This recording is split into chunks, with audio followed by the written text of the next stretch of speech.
श्री कृष्ण कहते हैं ऋण, शत्रु और रोग को समाप्त कर देना चाहिए। वन की अग्नि चंदन की लकड़ी को भी जला देती है, अर्थात दुष्ट व्यक्ति किसी का भी अहित कर सकते हैं। शत्रु की दुर्बलता जानने तक उसे अपना मित्र बनाए रखें। सिंह भूखा होने पर भी तिनका नहीं खाता। श्री कृष्ण कहते हैं एक ही देश के दो शत्रु परस्पर मित्र होते हैं।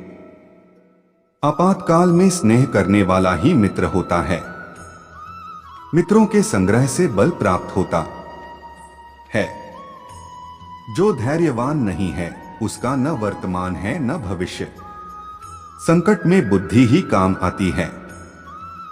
लोहे को लोहे से ही काटना चाहिए। यदि माता दुष्ट है तो उसे भी त्याग देना चाहिए। यदि स्वयं के हाथ में विष फैल रहा है तो उसे काट देना चाहिए। सांप को दूध पिलाने से विष ही बढ़ता है, न कि अमृत। एक बिगड़ैल गाय 100 कुत्तों से ज्यादा श्रेष्ठ है। अर्थात एक विपरीत स्वभाव का परम हितैषी व्यक्ति उन 100 लोगों से श्रेष्ठ है जो आपकी चापलूसी करते हैं। कल के मोर से आज का कबूतर भला, अर्थात संतोष सब बड़ा धन है।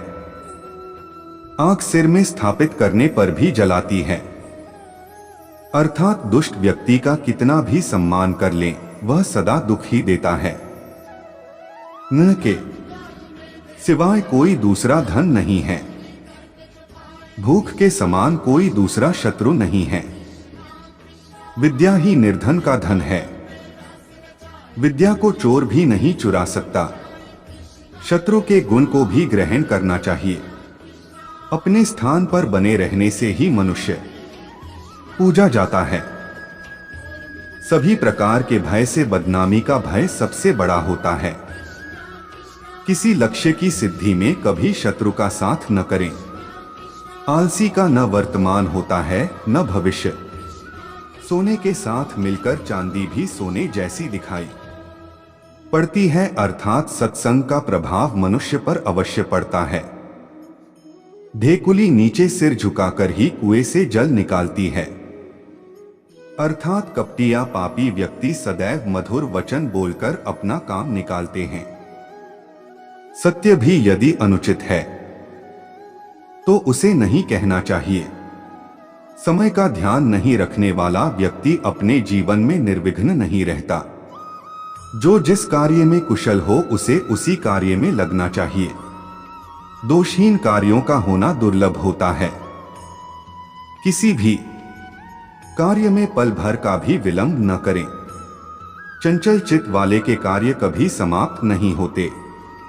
पहले निश्चय करिए फिर कार्य आरंभ करें। भाग्य पुरुषार्थी के पीछे चलता है, अर्थ धर्म और कर्म का आधार है। शत्रु दंडनीति के ही योग्य है।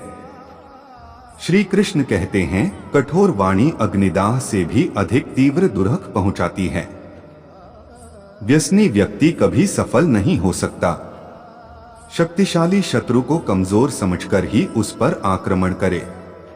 अपने से अधिक शक्तिशाली और समान बल वाले से शत्रुता न करे। मंत्रणा को गुप्त रखने से ही कार्य सिद्ध होता है। योग्य सहायकों के बिना निर्णय करना बड़ा कठिन होता है। एक अकेला पहिया नहीं चला करता। अविनीत स्वामी के होने से तो स्वामी का न होना अच्छा है। जिसकी आत्मा संयमित होती है वही आत्मविजय होता है। स्वभाव का अतिक्रमण अत्यंत कठिन है। श्री कृष्ण कहते हैं धूर्त व्यक्ति अपने स्वार्थ के लिए दूसरों की सेवा करते हैं। कल की 1000 कौड़ियों से आज की 1 कौड़ी भली, अर्थात संतोष सबसे बड़ा धन है।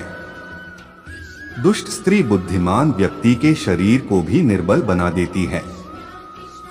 आग में आग नहीं डालनी चाहिए, अर्थात क्रोधी व्यक्ति को अधिक क्रोध नहीं दिलाना चाहिए।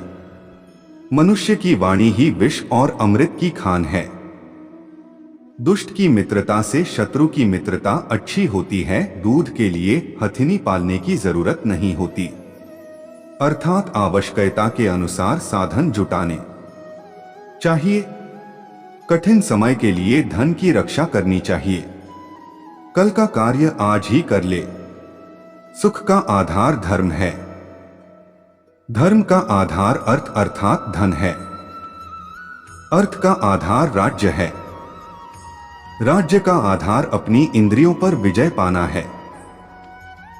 प्रकृति सहज रूप से प्रजा के संपन्न होने से नेताविहीन राज्य भी संचालित होता रहता है। वृद्धजन की सेवा ही विनय का आधार है। वृद्ध सेवा अर्थात ज्ञानियों की सेवा से ही ज्ञान प्राप्त होता है। श्री कृष्ण कहते हैं, ज्ञान से राजा अपनी आत्मा का परिष्कार करता है, संपादन करता है। आत्मविजयी सभी प्रकार की संपत्ति एकत्र करने में समर्थ होता है। श्री कृष्ण कहते हैं, जहां लक्ष्मी धन का निवास होता है वहां से है कि सुख संपदा आ जुड़ती है। इंद्रियों पर विजय का आधार विनम्रता है। प्रकृति का कोप सभी कोपों से बड़ा होता है। शासक को स्वयं योग्य बनकर योग्य प्रशासकों की सहायता से शासन करना चाहिए। योग्य सहायकों के बिना निर्णय करना बड़ा कठिन होता है। एक अकेला पहिया नहीं चला करता। सुख और दुख में समान रूप से सहायक होना चाहिए। स्वाभिमानी व्यक्ति प्रतिकूल विचारों को सम्मुख रखकर दोबारा उन पर विचार करे। अविनीत व्यक्ति को डोट स्नेही होने पर भी मंत्रणा में नहीं रखना चाहिए। शासक को स्वयं योग्य बनकर योग्य प्रशासकों की सहायता से शासन करना चाहिए। ज्ञानी और छलकपट से रहित शुद्ध मन वाले व्यक्ति को ही मंत्री बनाएं। समस्त कार्य पूर्व मंत्रणा से करने चाहिए। विचार अथवा मंत्रणा को गुप्त न रखने पर कार्य नष्ट हो जाता है। लापरवाही अथवा आलस्य से भेद खुल जाता है। सभी मार्गों से मंत्रणा की रक्षा करनी चाहिए। मंत्रणा की संपत्ति से ही राज्य का विकास होता है। मंत्रणा की गोपनीयता को सर्वोत्तम माना गया है। भविष्य के अंधकार में छिपे कार्य के लिए श्रेष्ठ मंत्रणा दीपक के समान प्रकाश देने वाली है। मंत्रणा के समय कर्तव्य पालन में कभी ईर्ष्या नहीं करनी चाहिए। मंत्रणा रूप आंखों से शत्रु के छिद्रों अर्थात उसकी कमजोरियों को देखा परखा जाता है। राजा, गुप्तचर और मंत्री तीनों का एक मत होना किसी भी मंत्रणा की सफलता है। कार्य के तत्वदर्शी ही मंत्री होने चाहिए। आलसी राजा अप्राप्त लाभ को प्राप्त नहीं करता। आलसी राजा प्राप्त वास्तु की रक्षा करने में असमर्थ होता है। आलसी राजा अपने विवेक की रक्षा नहीं कर सकता। आलसी राजा की प्रशंसा उसके सेवक भी नहीं करते। शक्तिशाली राजा लाभ को प्राप्त करने का प्रयत्न करता है। राज्यतंत्र को ही नीतिशास्त्र कहते हैं। राज्यतंत्र से संबंधित घरेलू और बाह्य दोनों कर्तव्यों को राजतंत्र का अंग कहा जाता है। नीति का संबंध केवल अपने राज्य को समृद्धि प्रदान करने वाले मामलों से होता है। निर्बल राजा को तत्काल संधि करनी चाहिए। पड़ोसी राज्यों से संधियां तथा पारस्परिक व्यवहार का आदान प्रदान और संबंध विच्छेद आदि का निर्वाह मंत्रिमंडल करता है।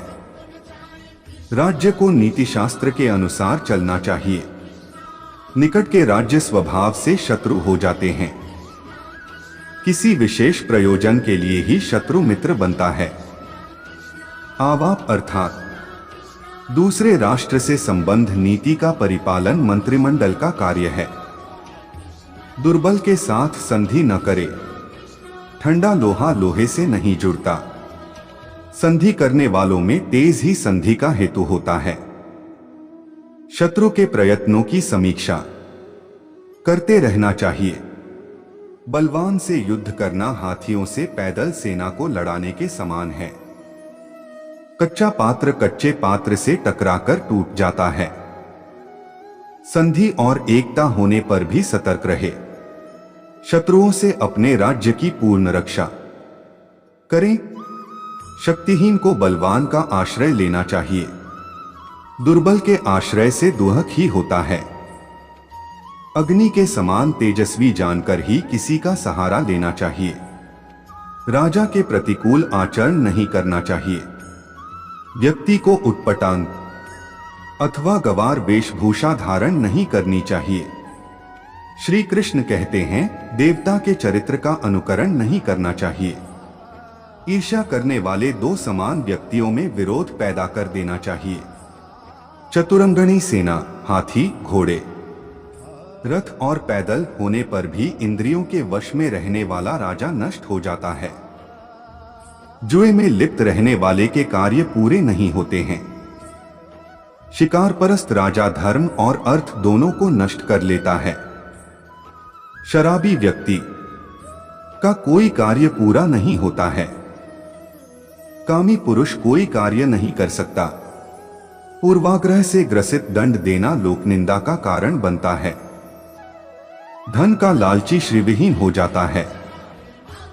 दंडनीति के उचित प्रयोग से ही प्रजा की रक्षा संभव है। दंड से संपदा का आयोजन होता है। दंडनीति के प्रभावी न होने से मंत्रीगण भी बेलगाम होकर अप्रभावी हो जाते हैं। दंड का भय न होने से लोग अकार्य करने लगते हैं। दंडनीति से आत्मरक्षा की जा सकती है। आत्मरक्षा से सबकी रक्षा होती है। आत्मसम्मान के हनन से विकास का विनाश हो जाता है। निर्बल राजा की आज्ञा की भी अवहेलना कदापि नहीं करनी चाहिए। अग्नि में दुर्बलता नहीं होती। दंड का निर्धारण विवेक सम्मत होना चाहिए। दंडनीति से राजा की प्रवृत्ति अर्थात स्वभाव का पता चलता है।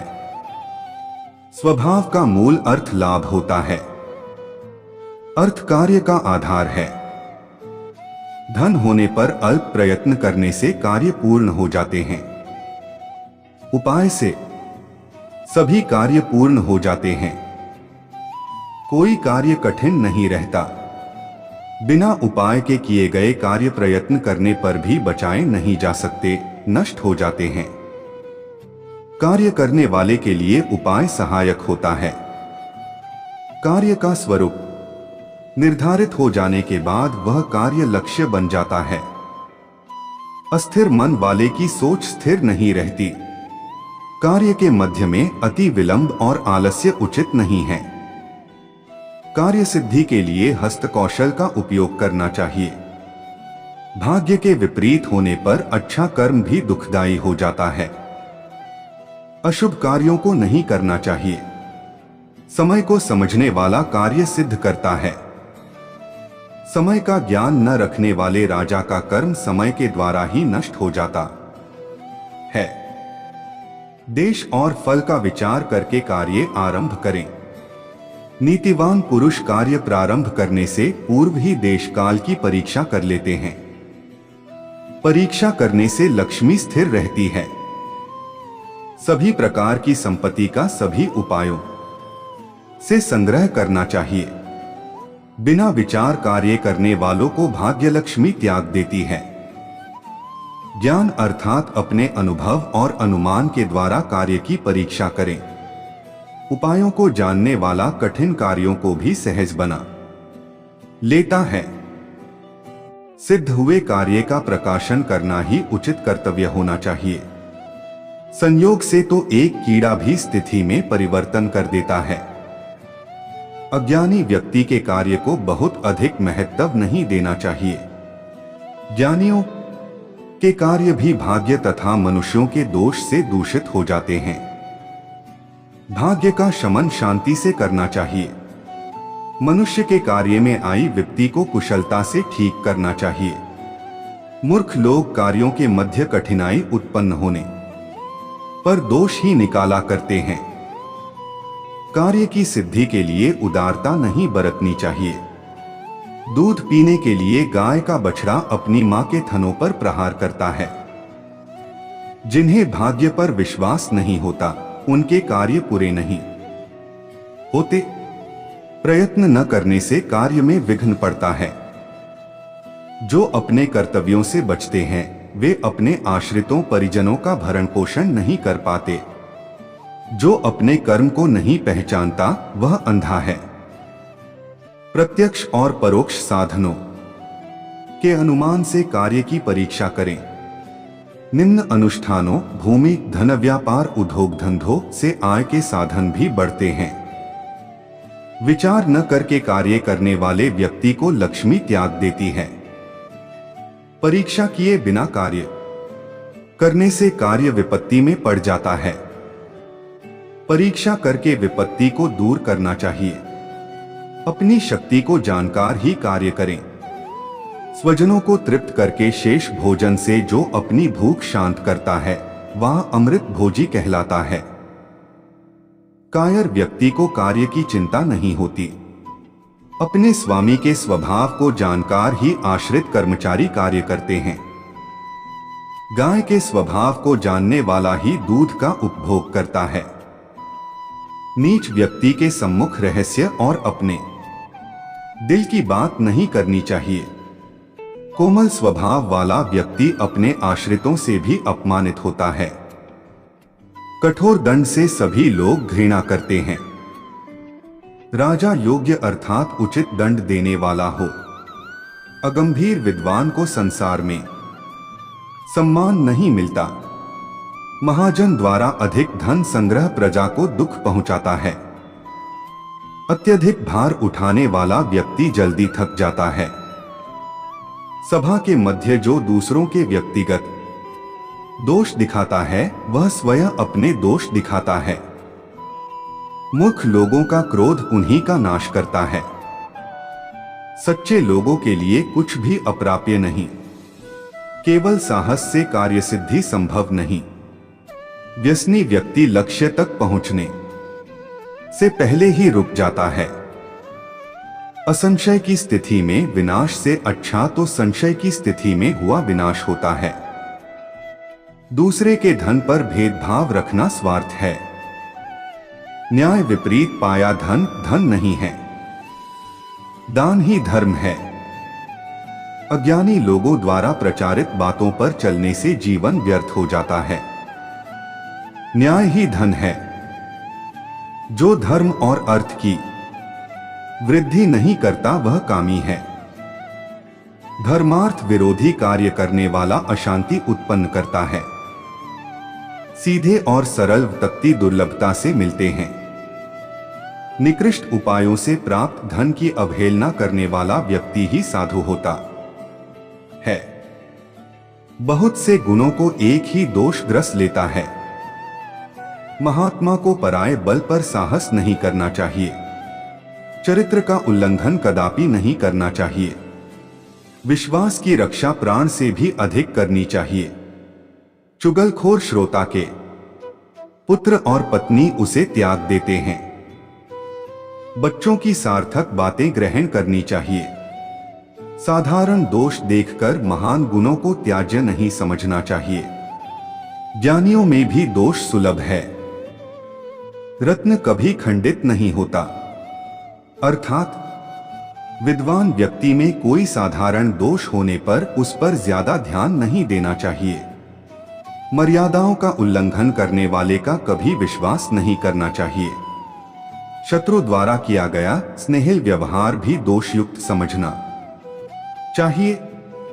सज्जन की राय का उल्लंघन न करें। गुणी व्यक्ति का आश्रय लेने से निर्गुणी भी गुणी हो जाता है। दूध में मिला जल भी दूध बन जाता है।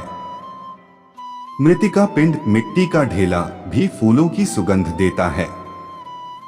अर्थात सत्संग का प्रभाव मनुष्य पर अवश्य पड़ता है। जैसे जिस मिट्टी में फूल खिलते हैं उस मिट्टी से भी फूलों की सुगंध आने लगती है। मूर्ख व्यक्ति उपकार करने वाले का भी अपकार करता है। इसके विपरीत जो इसके विरुद्ध आचरण करता है वह विद्वान कहलाता है। मछेरा जल में प्रवेश करके ही कुछ पाता है। राजा अपने बल विक्रम से धनी होता है। शत्रु भी उत्साही व्यक्ति के वश में हो जाता है। उत्साहहीन व्यक्ति का भाग्य भी अंधकारमय हो जाता है। पाप कर्म करने वाले को क्रोध और भय की चिंता नहीं होती। अविश्वसनीय लोगों पर विश्वास नहीं करना चाहिए। विष प्रत्येक स्थिति में विष ही रहता है। कार्य करते समय शत्रु का साथ नहीं करना चाहिए। राजा की भलाई के लिए ही नीच का साथ करना चाहिए। संबंधों का आधार उद्देश्य की पूर्ति के लिए होता है। शत्रु का पुत्र यदि मित्र है तो उसकी रक्षा करनी चाहिए। शत्रु के छिद्र दुर्बलता पर ही प्रहार करना चाहिए। अपनी कमजोरी का प्रकाशन न करें। एक अंग का दोष भी पुरुष को दुखी करता है। शत्रु छिद्र कमजोरी पर ही प्रहार करते हैं। हाथ में आए शत्रु पर कभी विश्वास न करें। स्वजनों की बुरी आदतों का समाधान करना चाहिए। स्वजनों के अपमान से मनस्वी दुखी होते हैं। सदाचार से शत्रु पर विजय प्राप्त की जा सकती है। विकृति प्रिय लोग नीचता का व्यवहार करते हैं। नीच व्यक्ति को उपदेश देना ठीक नहीं। नीच लोगों पर विश्वास नहीं करना चाहिए। भली प्रकार से पूजने पर भी दुर्जन पीड़ा पहुंचाता है। कभी भी पुरुषार्थी का अपमान नहीं करना चाहिए। क्षमाशील पुरुष को कभी दुखी न करें। क्षमा करने योग्य पुरुष को दुखी न करें। स्वामी द्वारा एकांत में कहे गए गुप्त रहस्यों को मूर्ख व्यक्ति प्रकट कर देते हैं। अनुराग अर्थात प्रेम फल अथवा परिणाम से ज्ञात होता है। ज्ञान ऐश्वर्य का फल है। मूर्ख व्यक्ति दान देने में दुख का अनुभव करता है। विवेकहीन व्यक्ति महान ऐश्वर्य पाने के बाद भी नष्ट हो जाते हैं। धैर्यवान व्यक्ति अपने धैर्य से रोगों को भी जीत लेता है। गुणवान क्षुद्रता को त्याग देता है। कमजोर शरीर में बढ़ने वाले रोग की उपेक्षा न करें। शराबी के हाथ में थमे दूध को भी शराब ही समझा जाता है। यदि न खाने योग्य भोजन से पेट में बदहजमी हो जाए तो ऐसा भोजन कभी नहीं करना चाहिए। आवश्यकतानुसार कम भोजन करना ही स्वास्थ्य प्रदान करता है। खाने योग्य भी अपथ्य होने पर नहीं खाना चाहिए। दुष्ट के साथ नहीं रहना चाहिए। जब कार्यों की अधिकता हो तब उस कार्य को पहले करें जिससे अधिक फल प्राप्त होता है। अजीर्ण की स्थिति में भोजन दुख पहुंचाता है। रोग शत्रु से भी बड़ा है। सामर्थ्य के अनुसार ही दान दें। चालाक और लोभी बेकार में घनिष्ठता को बढ़ाते हैं। लोभ बुद्धि पर छा जाता है अर्थात बुद्धि को नष्ट कर देता है। अपने तथा अन्य लोगों के बिगड़े कार्यों का स्वयं निरीक्षण करना चाहिए। मूर्खों में साहस होता ही है। यहां साहस का तात्पर्य चोरी चकारी लूटपाट हत्या आदि से है। मूर्खों से विवाद नहीं करना चाहिए। मूर्ख से मूर्खों जैसी ही भाषा बोले। मूर्ख का कोई मित्र नहीं है। धर्म के समान कोई मित्र नहीं है। धर्म ही लोक को धारण करता है। प्रेत भी धर्म का पालन करते हैं। दया धर्म की जन्मभूमि है। धर्म का आधार ही सत्य और दान है। धर्म के द्वारा ही लोक विजय होती है। मृत्यु भी धर्म पर चलने वाले व्यक्ति की रक्षा करती है। जहां पाप होता है वहां धर्म का अपमान होता है। लोक व्यवहार में कुशल व्यक्ति ही बुद्धिमान है। सज्जन को बुरा आचरण नहीं करना चाहिए। विनाश का उपस्थित होना सहज प्रकृति से ही जाना जा सकता है। अधर्म बुद्धि से आत्मविनाश की सूचना मिलती है। चुगलखोर व्यक्ति के सम्मुख कभी गोपनीय रहस्य न खोलें। राजा के सेवकों का कठोर होना अधर्म माना जाता है। दूसरों की रहस्यमयी बातों को नहीं सुनना चाहिए। स्वजनों की सीमा का अतिक्रमण न करें। पराया व्यक्ति यदि हितैषी हो तो वह भाई है। उदासीन होकर शत्रु की उपेक्षा न करें। अल्प व्यसन भी दुख देने वाला होता है। स्वयं को अमर मानकर धन का संग्रह करें। धनवान व्यक्ति का सारा संसार सम्मान करता है। धनविहीन महान राजा का संसार सम्मान नहीं करता। दरिद्र मनुष्य का जीवन मृत्यु के समान है। धनवान असुंदर व्यक्ति भी सुरूपवान कहलाता है। याचक कंजूस से कंजूस धनवान को भी नहीं छोड़ते। उपार्जित धन का त्याग ही उसकी रक्षा है। अर्थात उपार्जित धन को लोक हित के कार्यों में खर्च करके सुरक्षित कर लेना चाहिए। अकुलीन धनिक भी कुलीन से श्रेष्ठ है। नीच व्यक्ति को अपमान का भय नहीं होता। कुशल लोगों को रोजगार का भय नहीं होता। जितेंद्रिय व्यक्ति को विषय वासनाओं का भय नहीं सताता। कर्म करने वाले को मृत्यु का भय नहीं सताता। साधु पुरुष किसी के भी धन को अपना ही मानते हैं। दूसरे के धन अथवा वैभव का लालच नहीं करना चाहिए। मृत व्यक्ति का औषधि से क्या प्रयोजन। दूसरे के धन का लोभ नाश का कारण होता है। दूसरे का धन किंचित भी नहीं चुराना चाहिए। दूसरों के धन का अपहरण करने से स्वयं अपने ही धन का नाश हो जाता है। चोर कर्म से बढ़कर कष्टदायक मृत्यु पाश भी नहीं है। जीवन के लिए सत्तू जौ का भुना हुआ आटा भी काफी होता है। हर पल अपने प्रभुत्व को बनाए रखना ही कर्तव्य है। नीच की विधाएं पाप कर्मों का ही आयोजन करती है। निकम्मे अथवा आलसी व्यक्ति को भूख का कष्ट झेलना पड़ता है।